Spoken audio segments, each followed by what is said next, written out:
How desperate are you for Jesus to heal you, to make you whole? How desperate are you to involve Jesus in your life? Many of us love Jesus, but many of us are afraid to love Jesus in every part of our lives. We love Jesus when we go to church. We love Jesus when we are around our Catholic friends, but not so loud and desperate about our love for Jesus when we're at work sometimes and when we're around people who don't understand. But Jesus wants us to be all of His. He wants us to be totally desperate, totally sold out for Him. Now, it's easy for me to say as a priest, I am seen and known. My whole life is Jesus and serving Jesus and the church. But what about you? What about those who find it difficult to share their faith? Well, I think we are at a time where we need to be desperate, where we need to cry out to God, where we need to stop worrying about what people think of us, where we need to stop compartmentalizing our relationship with Jesus and to live all for Him.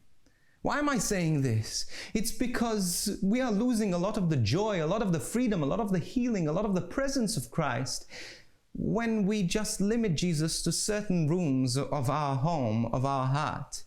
When Jesus takes the whole of our home, the whole of our heart, the amazing freedom, the amazing healing that comes our way is unbelievable. We need to be desperate for Jesus. So desperate that we stop at nothing to live for Him, to live loud for Him. God wants to work in our lives, through our lives, but we need to belong to Him, totally belong to Him.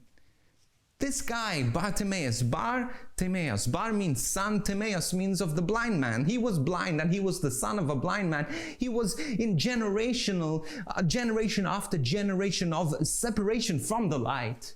And he was tired. He was tired of not having the breakthrough he needed. He was tired of begging. He was tired of living on the streets. He was tired of living away from the potential that was his.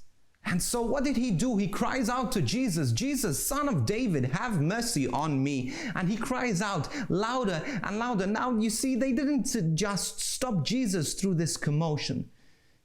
Thousands of people would have stopped in the procession. It was an incredible inconvenience caused by this blind man.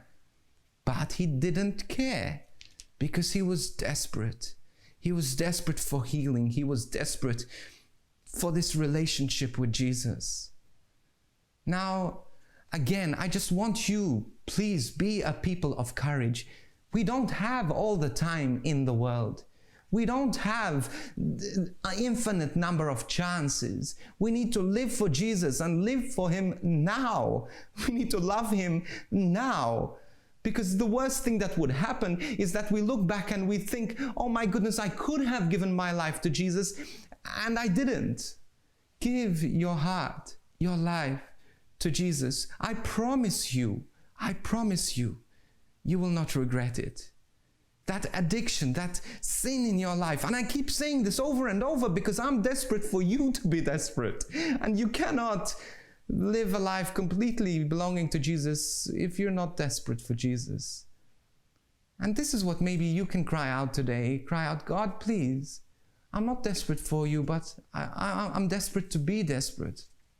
I want to belong to you, all of you.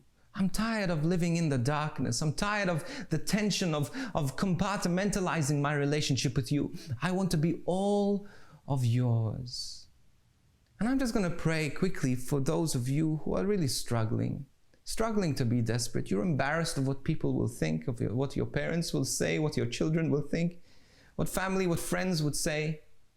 But the thing is, Jesus wants you to be His, and I promise you again, He's going to bless you 1,000-fold for surrendering when we surrender to Him. And Lord, I give you your people who are struggling. They're wrestling with you, they're wrestling with the world. Lord, let them lay it down. Let them come to you like Bartimaeus and just lay down their cloak, their securities, everything that they have, and just run to you, even if it causes disruption and inconvenience. All of you, Lord.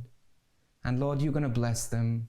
and give them so much more than they are generous with you, you will always, always outdo them with generosity. Make us desperate for you.